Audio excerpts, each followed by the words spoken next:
Gotta climb to the top, but we're never gonna stop. When the low, yeah, we going high. We're going high.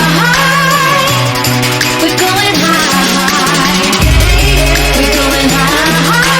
Yeah, yeah, yeah, yeah, yeah, yeah. In the air, yeah, feeling you. We'll never leave it. When the low, yeah, we going high. Gotta climb to the top, but we're never gonna stop. When the low, yeah, we going high. God, that thing gets me so pumped. Yes, I'm bouncing on the table right now. Love it so much. What's up, Betties? Welcome to this episode of Buckle Up Betties. I am the head Betty in charge. I bet you thought that B stood for something else, but it don't. It stands for Betty. I'm the Betty.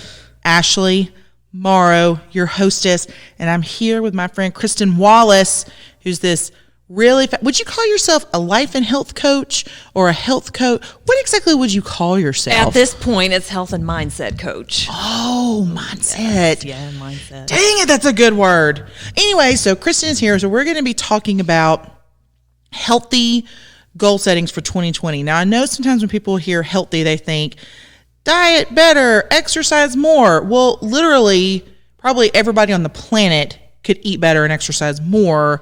And to me, that's not, well, I wish I was more about that, but that's not really what this podcast is about. And certainly not this episode. It's more about things that you can do to sort of be mindful in 2020, things you can do to sort of get prepared in 2020. And so we have some really cool things. And I wanted Kristen, if you're not following her, how do we follow you on Facebook and Instagram? I'm at the Kristen Wallace, Kristen Wallace on Instagram. Also Kristen Wallace on Facebook. I really love all of your posts. That's why I asked you here today, because I follow you and I'm a fan. Oh, thank you. And I just love like how thoughtful you are and how you talk about, you know, your sort of decades long relationship with food and with mindfulness and with boundaries and with all these issues. And if y'all could see her, she looks like she has it all put together. And so she tells you it has not always been packaged this pretty. And so it's really not even today. I'm telling you right now, I may have had cereal for dinner tonight. That's fantastic. But I think that there's a lot of realness, and I really appreciate your stories. That's why I thought you would be great to come on here and sort of talk about the things that are in my brain. So some of these things get in my brain because that's just how my brain works. And some of these are in my brain because I am 100% obsessed with internet memes. Like I'm talking like I'm not exaggerating when I say I probably have 20,000 of them on my phone. Oh my gosh. Like, I mean, you're very good at posting very funny ones. So it's like I have motivational ones. I have spiritual ones. I have mindful. I have ones that like are not safe for work. I have ones that, you know, I've got the whole like from G to X. Like I have the whole rating system in there. So, because it's this time of year, several memes sort of popping up and it sort of made me thinking about goal setting. So I'm actually going to share all of those memes on the Buckle Up Betty's Facebook page so you guys can see them and you can share them and keep them and, you know. All 20,000? Well, because there might be 20. That might be a lot. Yeah, there might be 20. I'll pare it down a little 2020, bit. It works. 2020. Yeah, let's do that. So these will be ones that you can save, share. If you do vision boards, print out, put on your vision board. You do you. So some of the things that I was thinking about, there are some fun things that I think we can think about for 2020. I have 3 of them. Number 1, for crying out loud, read the date of the article. Oh my gosh, yes, so much on that. Quit showing me dogs that were missing 2 years ago. It's true. Because I will get in my car and go look for them if the date is correct. Like, I don't need that. Also, check your source. Literally, Facebook had to go in front of Congress because of all the Russian ad scandal, whatever. There is a little info thing that you can press and it can tell you whether or not a site is satirical. It is literally one of the worst parts of my day to see somebody post something. They're all riled up and how could they do this? I'm like, that's literally the Babylon Bee. Oh, and then the comment section. Yes. And it just goes downhill like, from there. Be a responsible social media user. And I think this is probably the toughest one. And I'm going to do this. I'm going to get better about it. If y'all could see my bedroom right now, there is a mound of clothes. But in 2020, this is, you're hearing it right now. We're listening. This is the accountability. I'm going to fold my clothes when they come out of the dryer. Oh, girl. You're a better woman than I. I'm doing it. It's just me. Skip does his own laundry. I do my laundry. I'm responsible for one person's laundry. And I reuse my towels. So it's not like, and I have probably 100 pairs of underwear. So it's not like I have to do laundry a lot. Yeah. So I'm doing it. All right. I'm going to start folding every time out. Check in with you in 7 days and see how that's going for you. It will probably be going terrible, but I'm claiming it that I'm going to do better. So, okay, thinking about 2020 and things that we've talked about here before, I think that it's really important when we look to the new year to think about things that we can do for ourselves and we can do for others. And this first bit, I think, is important because it is for yourself and for others. So it's creating a table that you have space at, because sometimes people don't want to create a table for you. And so it's about creating your own opportunity and saying, this is where I need to be and this is where my efforts need to be. And if you were lucky enough and fortunate enough that you have already built a table, making sure you built it long enough and big enough to accommodate other people. So I think, and I've talked about this on this podcast several times, women are less likely to offer mentorship earlier in life because we think, well, once I get this title, I'll be worthy. Once I make X amount of dollars, I'll be worthy. And it's about stepping back and saying, well, maybe I'm worthy right now, and sort of creating that space for other people. Completely agree. And I think a lot of it, for a lot of women that I've talked with anyway, is rooted in perfectionism, because everything just has to be just so before I'm ready to start the thing. It's just like I told you a minute ago, I'm ready to start a podcast and I've been talking about it for 6 months. Right. Hadn't done anything yet. So yeah, I completely agree. And what you said about building the table long enough is also, I think, really, really key, because for a variety of reasons, I think women do tend to keep their groups very, very, very small. And that's not necessarily a negative thing, but I think sometimes it can keep us from developing relationships that could actually be really beneficial for us and for others. So have you ever heard the term, like, we're in the trust tree together? So people saying, like, it's okay, we're in the trust tree together. Well, I think you have a trust tree, and then I also think there's people who's in the nest with you at the trust tree. So to me, you can build a table and say, you're welcome, and I'm going to open opportunities, but that doesn't mean that you have to say, here are my trade secrets to success. Exactly. You don't have to give all of the tea. You don't have to give all the tea. You don't even have to share all of your food, but I think it's saying, hey, I recognize your value, and that if you want to be here. So one of the things I graduated from this leadership initiative, what year is this? 2019. It was earlier this year. Who knows? I don't even know what day it is right now. At some point, I graduated from this leadership initiative. And some of the things that we talked about were racial lines and poverty and these like sort of hard topics to handle. Had you not been through a class together where all day long, all your walls had sort of been torn down. Wow. And so taking those things and coming back to a small community and saying, how do I have these conversations here? Is really hard. And so for me, one of the things I'm sort of challenged with right now is making sure that at every table that I sit at, that I'm saying, hey, have we done enough to reach out to the minority community so that they have a seat at the table? Not so that we can say, look at how great we are, that we include the minority, but that they also have a voice there that's sort of listened to and recognized. And and valued, because there's so much I feel like we miss out on in our communities because we're not hearing from people, whether it's women as a minority, whether it's people of color as a minority, all of these different groups that we could be hearing from and that we need to be hearing from. So it was interesting, like, I think when I went into this class, like the idea of privilege was, I always knew I was privileged because I grew up upper middle class and my dad paid for me to go to college, so I had a lot of privilege, but I don't think I really understood it in the sense of how the conversation has changed about privilege. I always thought about privilege being rich or poor. Wow. Yeah. I never thought about it being like your skin color or being a man or being. So there's this video where they have all these like teenagers and young adults lined up, and they say, if you grew up in a home where both of your parents were together, take 5 steps forward. If you graduated from high school, take 2 steps forward. If you graduated from college, take 10 steps forward. And all of these things that you would think, some of them, obviously, getting a college education does put you further ahead, but some of these things that you wouldn't even think about that would put you ahead, and then they go through this whole list, and they said, now on your mark, get set, go. And some of these hurdles are too far and too long to overcome with just saying, Pick yourself up by your bootstraps. Oh, you don't have boots? Here's some. Oh, they don't fit, because equality and equity are two different things. You're exactly right. I think that's a big thing. That's something I think just over the last couple of years that my husband and I have been exploring more is, the concept of, white privilege and thin privilege and just all of these different things that we just didn't even realize that we had. Right.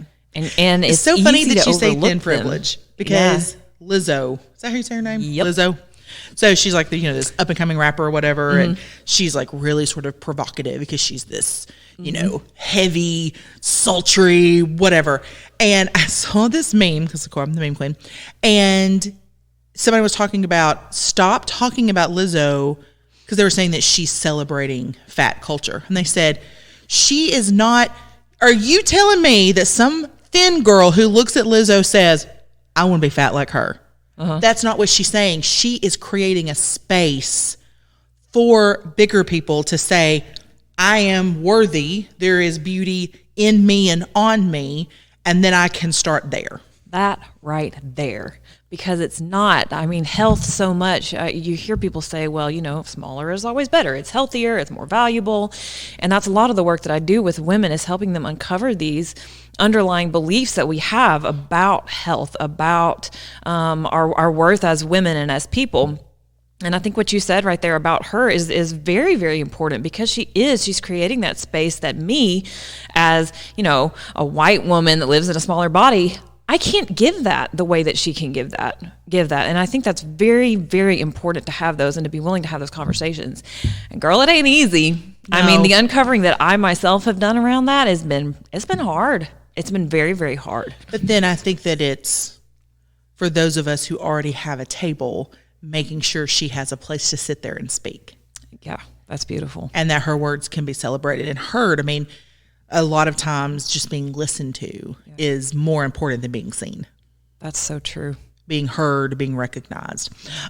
So speaking of that, one of my other things that I think that can create a valuable and healthier 2020 is to build a better network and better relationships.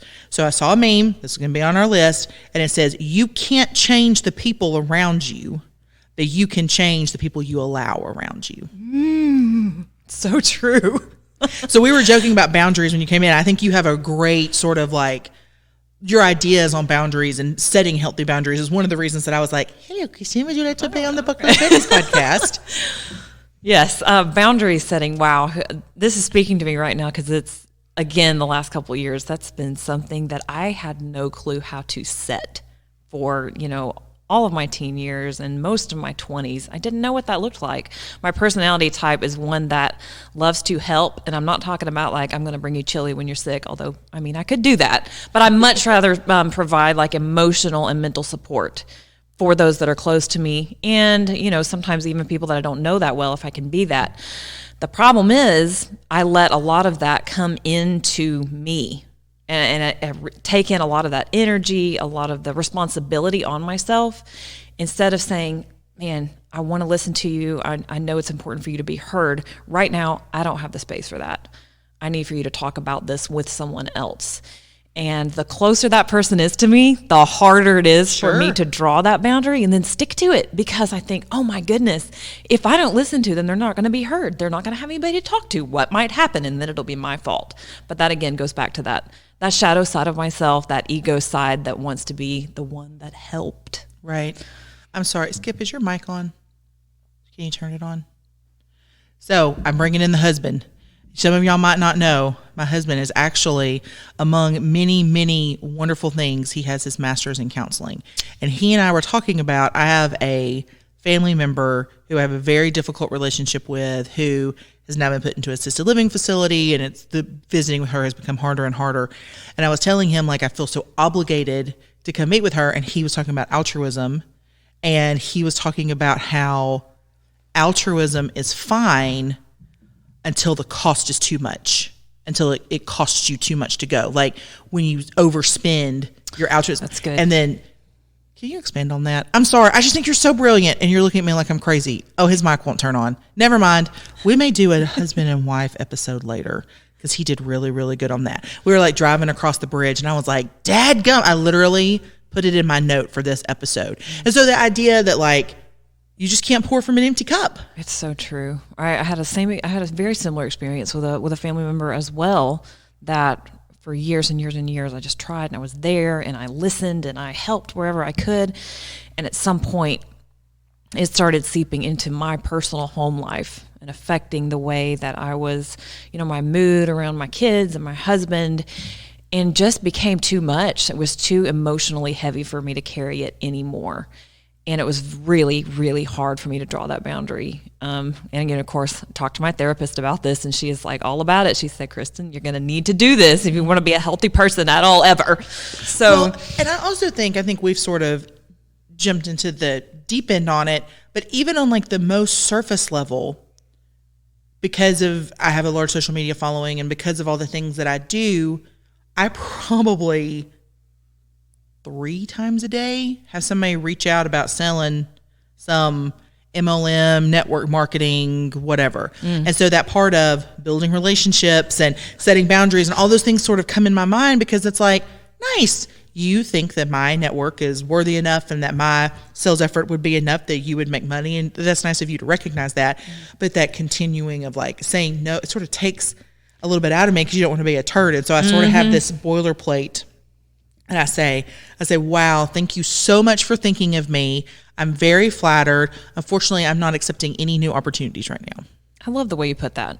It affirms them and their business Right. and their dream and what they're doing. And it also says, and also, I'm doing this, not that right now. Yes. One of my best Wish friends. you best of luck. Yes. Yeah. One of my best friends, that's sort of how we met. She sells a certain product. She thought, hey, she might be interested. And I swear within an hour of talking, I was like, this person is my people. love it. And I told her, I was like, I love what you're doing. That's not what I'm doing right now, but hey, let's be friends. And she's one of my best friends now. And I love that. And, Right. and it needed an openness from her to receive my no answer, and then a willingness for me to meet up with her in the first place and be Right. willing to state, this is not what I'm doing right now. Well, and I think that people sort of think about relationships and networks in the sense of like, they're people that are closest to them. And to me, I would say that probably 85% of the success I have ever had in life has been built off somebody I know. So, example, I met a lady named Christy Johnson. Excuse me. I met a lady named Christy Johnson. I was in Austin at a conference, and we became friends, and she was the president of this sales group. I ended up going to the sales group with Alchemy, my product that I invented, and then she ended up leaving, and then I ended up leaving, and we've just stayed friends. And she saw me at a market one summer, and she said, I just adore you. What could I do to help you? And she was the VP of trade shows at Dallas Market. Wow. And I had just said, I want to start speaking professionally. Wow. And I had just had my first paid gig. It was $100. Hey. $100. I was like $100. And I looked at her and I said, I want you to hire me to speak at Dallas Market. She said, done. What else can I do? And I've gone every gift market since then and spoke. And it was because I had a network. I valued her mentorship. I valued her friendship. I had kept, an open dialogue between us. And I think the dialogue part is important. It is. And so building networks that create healthier people, healthier businesses, making yourself sort of vulnerable to those things and investing the time. I think my time's worth a lot of money. It's so true. And so sometimes it's hard for me to be like, the 30-minute phone call, I could have charged XYZ for it. But those investments in people and in your network, I've never been disappointed in the return on the investment I've gotten from that. Yep. And I think what you're saying too about, yes, some of them end up being business relationships and opportunities. Some of them end up turning into friendships. It's not like they're one or the other. So many times they overlap and they shift Absolutely. and they change. And I think it's really beautiful. And I grew up in Madison and was in just a small community there that was fairly closed off to a lot of things. In Madison, Alabama? That's correct. We have an international audience, so you have to. You're right. To be This is not specific. Madison, Wisconsin, or Madison anywhere else. Yes, Madison, Alabama. That's right. And I did not get the opportunity to meet a lot of people outside of the community, except when I was traveling, which thankfully I got to do a good bit of that. And so when I moved to Florence as an adult, my first time out of living outside of Madison, it was really challenging for me to get out there and be willing to make relationships and friendships with people that I had no clue who they are. And may not have a shared value system with. That's so true. Yeah. And that has been really interesting too. I went to a conference this past, wait a minute. Yeah, this is 2019. This past February, Ignited Women's Conference in Seattle, Washington. And it was the first of its kind that I have ever attended, and it blew me away. The diversity there, the people that I learned from, the willingness for 150 women to show up and be vulnerable with each other and talk with each other, and then stay connected and support each other throughout this entire year. Not because like we owe each other anything, but because we're truly committed to developing relationships and bettering the world, as an end goal there. And I think creating that network is absolutely part of that. Being willing to show up, go to in-person events, to meet people, even if it's for coffee, because I know a lot of times that can be overwhelming for some people. Mm-hmm. I'm super extroverted, so it's not for me, no problem at all. But yeah, I think that's very important. So my next thing on the list is to be nicer, especially to yourself. I think that creates a healthy 2020. First of all, a couple of years ago, I decided that my New Year's resolution was to be nicer than I felt like being. So like in moments where I felt my patience thinning, it was like, oh, you could be nicer than this, because I could. It was just my attitude. Right. Times that I really wanted to sort of like eviscerate somebody because they had ticked me off, or something in business didn't go my way, and I always was just like a little bit nicer. I gave just a little bit more, and it was very rewarding. And it's something I try to practice now, because I know my communication style tends to be a little direct. And so one of the things I love about you, honestly. But it's sometimes you have to sort of drip that honey in. And so it is sometimes a struggle to say things the way I want to, because I really want to be more blunt and more direct. But then, so it's not only about being nice to other people, but it's about being nice to yourself. One of the memes that goes along with this, I saw a meme that said, I'm going to practice self-talk the way I talk to my dog, who's a good girl, who wants a nap, you're so chubby and cute. Okay, seriously, that's the life I want to live in 2020. Yeah. Like, it's so fantastic. But I don't think that people, sometimes when we talk about self-care, and I saw another thing on the internet, when we talk about self-care for upper middle class white women, it looks one way. And then when we talk about self-care for poor black women, they look irresponsible. Yes. Because what upper class white women do is they go to a spa day, or they go and have retail therapy, or they go and have their kale delivered to their front porch. Right. And so when I talk about self-care, I'm talking about things like speaking nicely to yourself, taking a walk, listening to a podcast, listening to your body when it needs rest. I am the literal worst at that. Like, how do you decide when you can push a little harder, and then the difference between that and you are pushing against a concrete wall and you need to take a break and then go get, the piece of equipment to move the wall? Oh, you're exactly right. And I think, for some personality types, I think it's a little bit more challenging than others.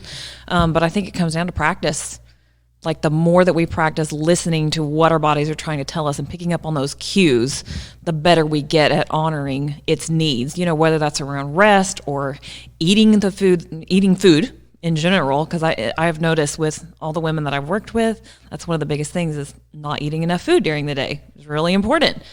So like picking up on those little cues, because our body's constantly communicating to us. But oh my gosh, if we're not so busy that we don't even realize what's going on sometimes. I think that's a very important part of self-care. I think another part of self-care, and this is a quote that I had written down, is don't allow someone to treat you poorly just because you love them. Exactly. So good. It is good. Oh, it's so good. That one hit me like right in the face. Yeah. Because it's that boundaries. It is. It goes right back to boundaries. And it's really easy to, they didn't really mean it. Just let it go. And then we let it go. And then we let it go. And resentment starts building. And I honestly, for the most part, I think that they're kind people. They're well-meaning people. Maybe not kind. They're not always kind. But they're well-meaning. I think most people have good intentions behind whatever it is they're doing. But that doesn't mean that whatever they're doing is always okay. I think it's important to speak up when they say things that are, hurtful, whether they intended them that way or not. Just be like, I know you didn't mean to come across this way, but this is how it made me feel. And it's giving them an opportunity to say, I'm sorry, and correct the behavior, or tell you to get lost. That's true, too. Those are all They're all options, right. And so I sort of feel like let's say Skip hurt my feelings, which I will say does not hardly ever happen because he's the best man that ever walked the earth. But I feel like I have a window of time where I can say, hey, that really hurt my feelings when you said that. I don't get to 3 months later be like, oh, yeah? Well, remember that time when you said da-da-da? I didn't like that. Because he's going to be like, I'm sorry, what was that again? Like, do we need to up your dosage? Like, what is happening right now? So I do think that there is an intentional part of saying, I am worthy of having relationships where people speak to me in a kind way and they treat me in a kind way, and then and demanding it by setting that expectation that when someone is ugly to you, maybe you do let the first one go, and the second one you're like, hey, woo, are you okay? What's happening right now? This is real sharp. This doesn't feel right. Right. Do you feel right about this? Because this doesn't feel right. Exactly. And that's hard. It is hard. I had a customer come in the shop one day, and she was just stomping her foot and sort of like huffing and flinging stuff. And I was like, hey, what is going on with you? And I was really aggressive about it. And she goes, what do you mean? I was like, you are like, I don't know, you're like discombobulated or something, but you're acting crazy. And she said, you're right. I've had the worst day. Wow. I'm like, well, talk to me about it. What's going on? Quit slinging around my shop. Tell me what's going on. Set the necklace down. That's right. Having someone sort of speak into her and say, hey, I don't know what is going on with you, but you need to chill and let's talk for a second. And to notice that she had a need, an apparent need. And she thought she was covering it just fine. Well, what if she had gone home and had acted that way towards her family or whatever? And so I sort of think we also have a responsibility to each other to be like, whoop, you need to check yourself. Yeah. I know I get checked a lot. You're speaking to me right now because it has been, I used to say that I was non-confrontational, but I realized that was a label. That's not super helpful. So I just now, I find confrontation challenging. I find it very, very challenging. And I tend to experience a rise in body temperature when I know I'm about to have some kind of confrontation. And so I think it's really beautiful that you're able to do that and be that for her. Well, I also think it depends. Sometimes the closer you are to people, the harder it is. That's true. Like if it's a stranger, I'm like, off the top ropes, I'm coming in. But if it's somebody I love, it can be harder because those conversations, well, there's more at stake. They cost you more. Right. They're not just going to get in their Honda and, well, they might get in their Honda and drive away. But yes, they're there. They're part of your family or your close friends group. They're there. Yep. And the stakes are much higher. Yeah. So another thing to think about for 2020 is to throw away clutter to achieve goals.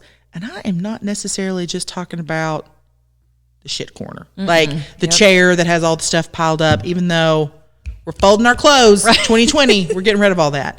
So I was thinking about this because I have an opportunity right now that if I would become a women's certified business, I have some business opportunities that would be, well, profitable for me. But when I went and looked at all of the information that I had to have to get through certification, I was like, no.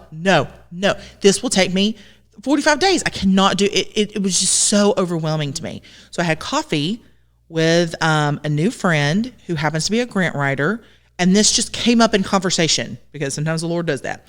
And so this conversation came up, and I was telling her about it. And she said, well, let me look at it and see if I think it's crazy. And she was looking at it. Her eyes just kept getting bigger. She was like, okay, this is a little daunting. I see why you were like, nope, money out the window. I'm not going to do this. And she gave me the best advice. I can't believe I didn't think of this myself. It's so brilliant. She was like, I want you one afternoon for 1 hour, copy and paste this over into a Word document and take out every single thing that has nothing to do with you. Oh, well, that just sounds so much simpler. Just remove the clutter. Yeah. Wow. She was like, you are letting this clutter keep you from this goal that can make you money because you look at this and you feel completely overwhelmed. She goes, and don't work on it. Just remove it and then walk away and then come back and knock out 2 or 3 of it every day. And in a month, you'll be done. I love that. Right? Yes. So it's like when you go on a weight loss journey, you need to lose 100 pounds. No, you need to lose 20. There's so much in that, especially this time of year. We all know, I'm sure we're all getting targeted with ads right now that are like, to join this and join this program, and you need this health coach, and you need that. And it's like, eat lots of more kale, you need to be doing this, you need to be running. Kale's the worst. I hate kale. I'm not going to lie. It's the worst. It's chewy, and every once in a Do while. we have a throw up sound? Because it's literally the worst. Every once in a while, I can like throw some in a smoothie, but I don't prefer it, and so I really don't eat it that much because I'm all about eating food that you enjoy for the most part. But there's so much clutter right now, especially in the world of health and wellness. So much, health tends to be in diet culture tends to be equated with your weight, depending on what your weight is, and then also our value as people. And so there's so much, and we have to do it all right now. Apparently, we have to do it all right now. You starting on the Monday. Exactly. You can be in January the gym. 1st is the Monday. It 5 doesn't days matter a that week it's in a the Wednesday. gym. That's exactly right. And so I think one of the most helpful things to do, and this is what I work with my clients on a lot, is to get rid of all of the extra stuff, and let's just pick a couple of things that not just that you can do, but that you will do right now. And let's focus on things that we can control, because I think most of us know that weight is pretty much kind of out of our control. That freaking scale fluctuates from day to day. 3, 4, 5 pounds, it's always up and down. And that can be a roller coaster. For most people, that is a roller coaster. So what are the things that we can focus on that are not related to our scale or our weight, but that actually help us feel better? Movement. That doesn't have to be weightlifting. It doesn't have to be riding a bike. It can be taking a walk. It can be having a dance party. Dance parties are fun. There's like so many ways, and that, gives you more clarity. It helps your joints. It generally helps people sleep better. It boosts their mood. Another way to increase your energy is to make sure you're eating enough food during the day. So many of us are so busy that we'll skip breakfast, breeze through lunch, and get to be about 4 or 5 o'clock. We're like, man, I feel like crap. I wonder what's going on. Yeah, I've had like a peanut butter sandwich, and that's all today. So, and it's so easy to happen. I was talking to somebody about it just the other week. They were saying, oh my gosh, I think this may be early onset dementia. I'm like, also, it's a good indicator that you haven't eaten enough food. If you're not remembering things and you're fumbling for words, your body's probably needing food. I feel like you're one of the first health coaches that I've ever read that has said, do you eat enough? Now, you hear doctors say that, like, this is why your diet doesn't work because you don't eat enough. But like the coaches that feel like that it feels accessible, like that continuous stream of information, that's one of the things that I've loved about you, is that it's like, hey, you live a real life. And like, I have a friend who runs Spartan races, and she's like, look, you can't eat Oreos every day, but what is the rest of your life without an Oreo? Yes, exactly. Oreos and chocolate toast crunch. Thank you very much. Yes. Yeah, I know. It's a genius invention. Sounds amazing. It is. You should go to Walmart and get some tonight, actually. Yeah, I'm also super hungry right now, so that might happen. Yeah, exactly. So I think focusing on those things that we can control. Drink some water. Set your alarm for every 2 or 3 hours and drink you some water. I don't care if it's like 4 sips. Drinking 4 sips is better than not any water at all. And that's another reason, that we can feel tired, we're not thinking clearly, we don't have enough energy, is that we're not hydrated enough. So the next time Skip is grumpy, I can be like, did you drink your water? And also, here's a granola bar. I can always tell when Skip gets grumpy because he starts using bad language, and he like never uses bad language. But when he starts dropping the F-bomb, it's like, somebody get a Snickers. Skip's Bring going it down. now. He's staring at me like, I'm going to quit helping you with your podcast because you're the worst.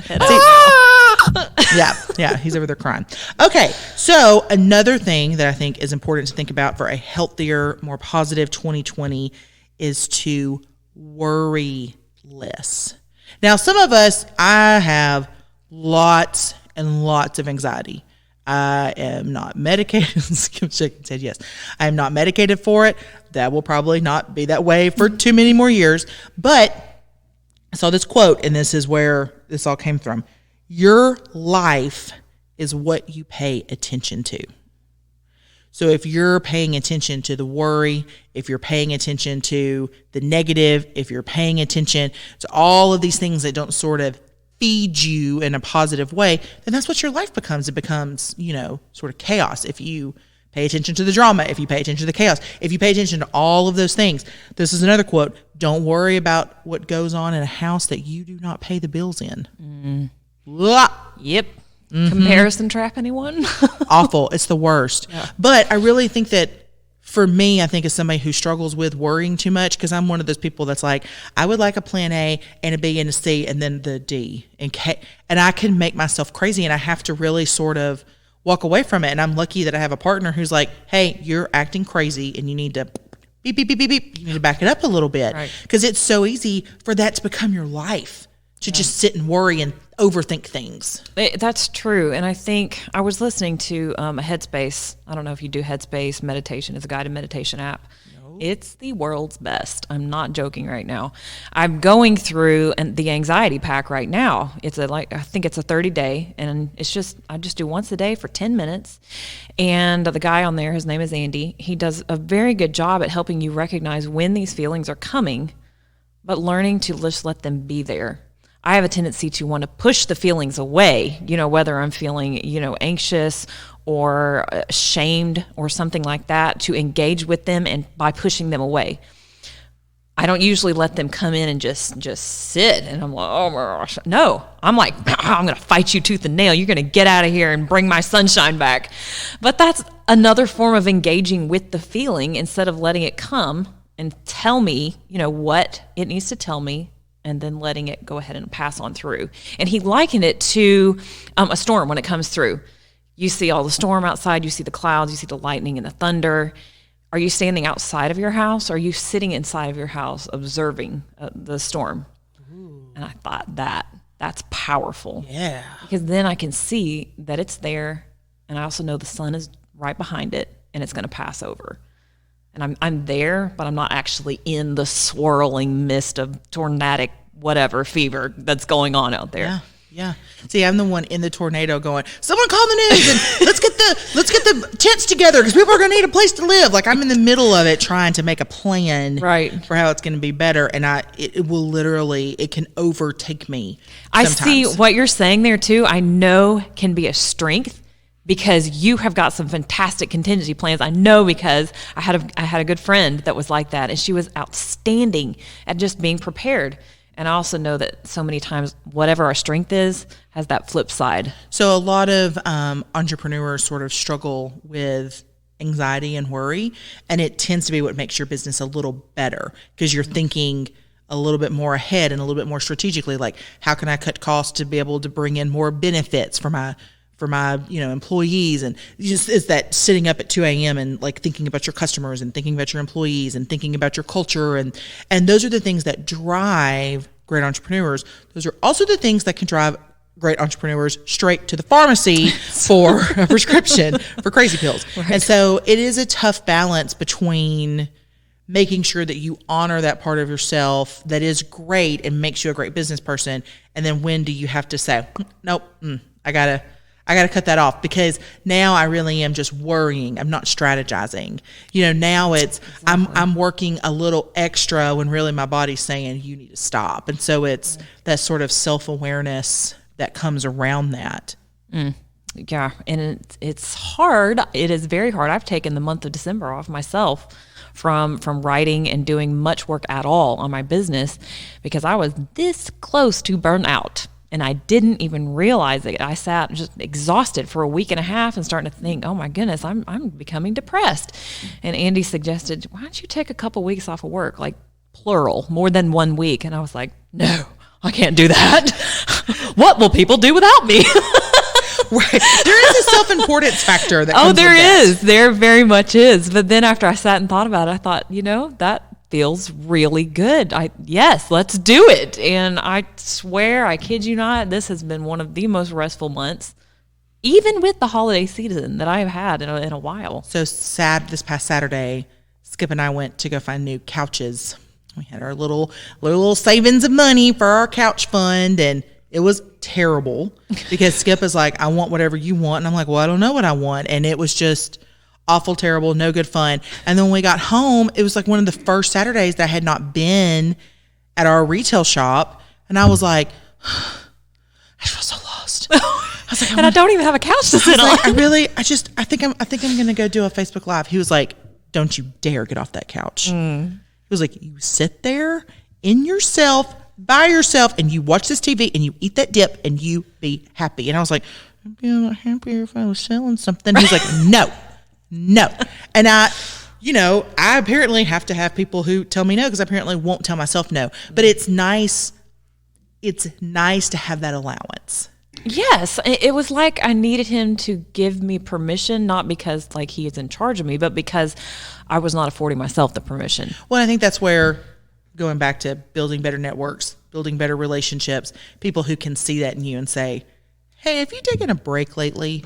Or, hey, can I help you accomplish X, Y, and Z task? It means a lot to me when I have mentors and people who have sort of come before me say, anything that I can do to help with your speaking career, anything that I can do to help with the shops, anything that I can do to help you, I want to do that. And I'm like, alrighty then. Yes, I want you to do all of those things. So, having said that about mentorship, I think this is extremely important, and I've talked about this on the Buckle Up Betty's page, and I've talked about this on my new professional page, because I got signed by an agent, which is very exciting. crazy. Yes, I saw that. Yes, it's crazy.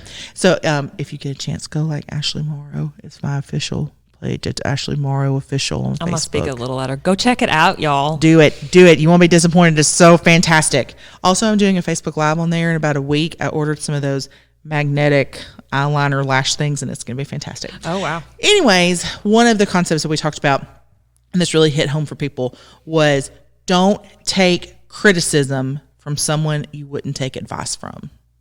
Yeah. I told you before, I think that is Brene Brown worthy.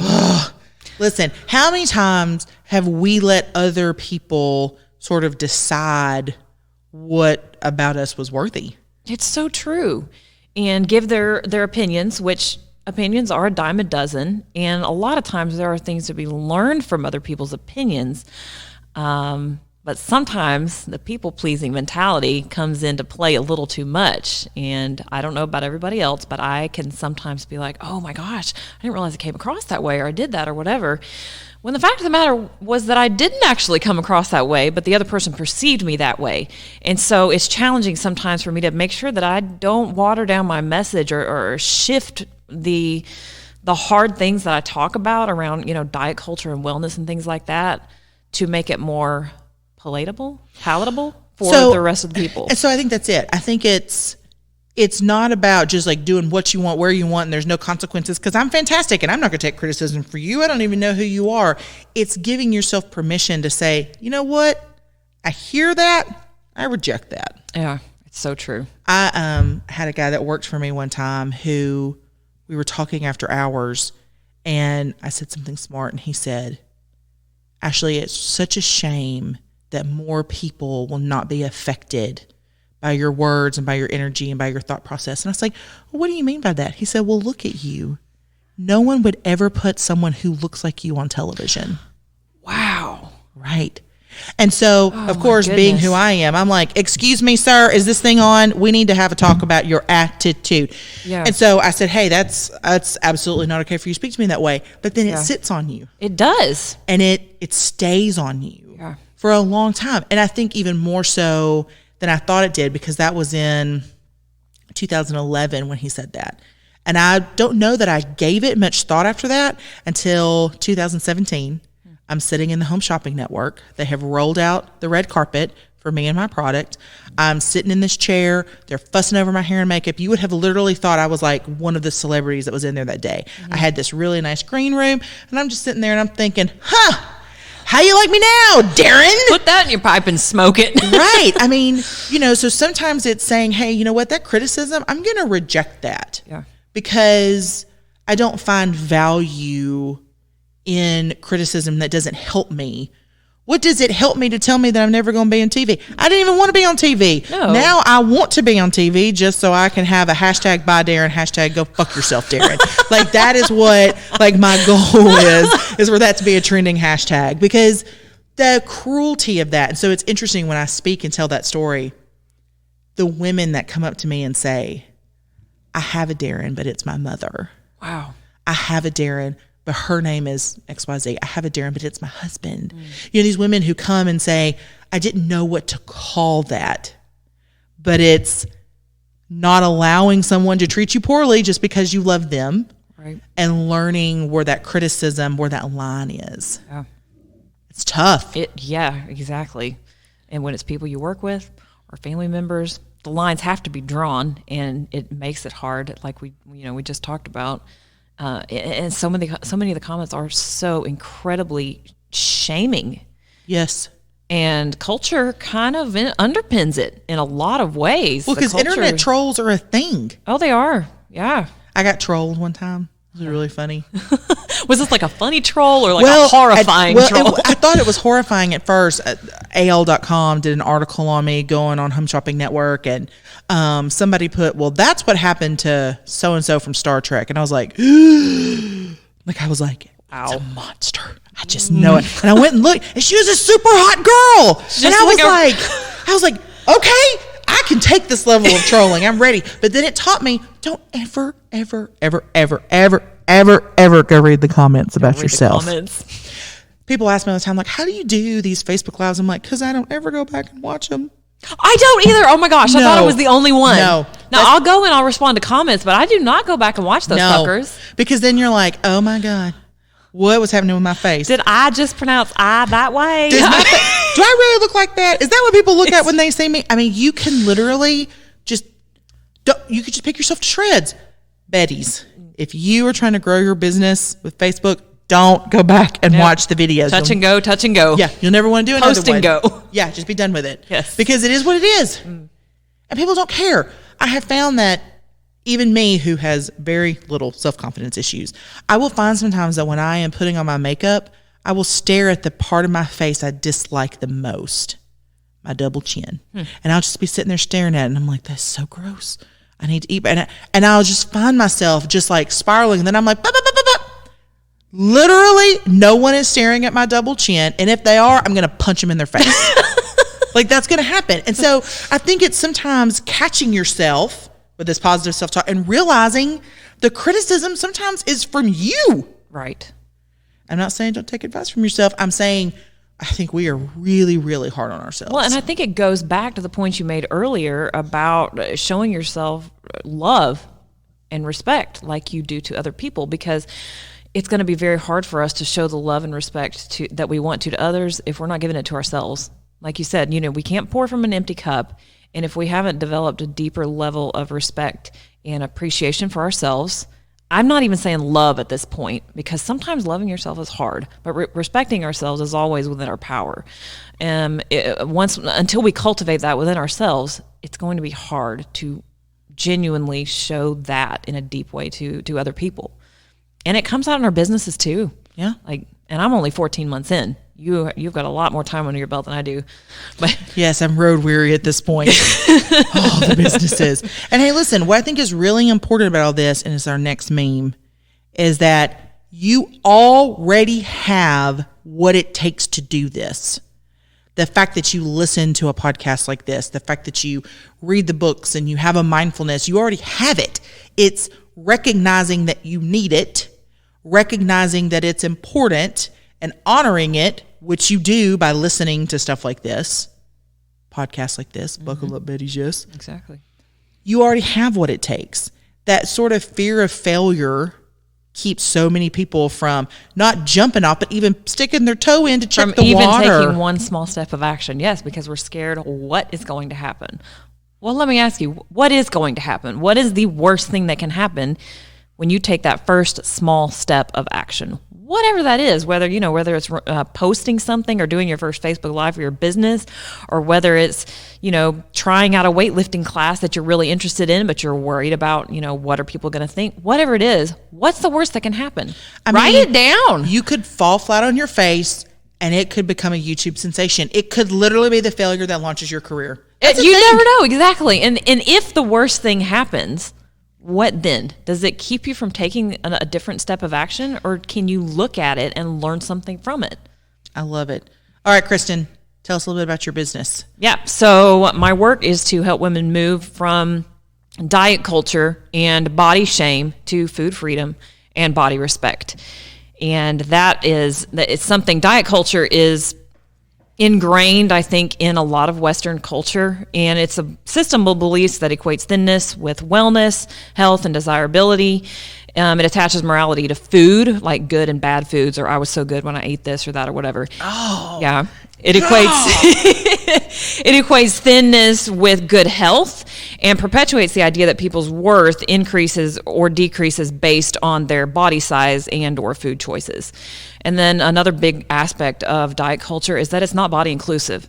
Not just of people's sizes, but of people of color, of different socioeconomic classes, of different ethnicities. It is not inclusive. In fact, diet culture caters primarily to upper middle class white women, smaller bodied white women. Yep. And wellness is pushed to look exactly that way. And you brought this out earlier. You said, someone in a lower middle class, a person of color, they're not going to have the same access, when they're dealing with lower income brackets. And for us to push, well, you need to get HelloFresh delivered to your door every day and just get your groceries dropped off and make sure you get your $20 a month gym membership. They may not have that available to them.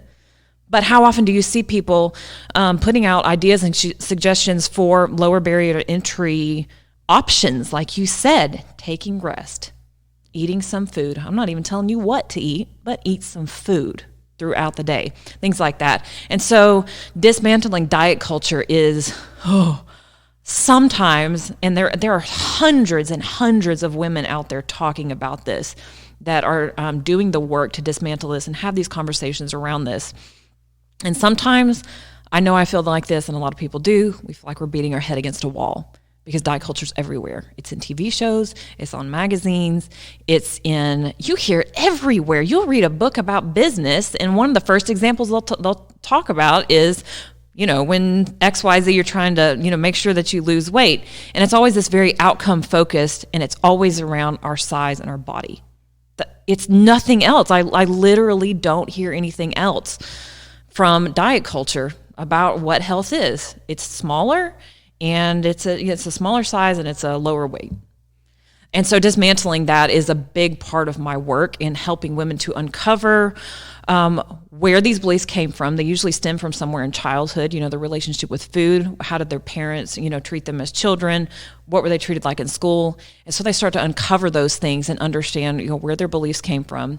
And then, we start working on just some really basic things that are going to help them feel better now. I got to say, when you said that about the morality of food, that is so real because it's, I did so terrible today. I ate like garbage, which is you saying, I am so terrible. Yes. Look at these terrible life choices I make. And really, you do that over and over again. It's shaming, right? My God. I have never thought about the morality of food. Dadgum, Kristen Wallace.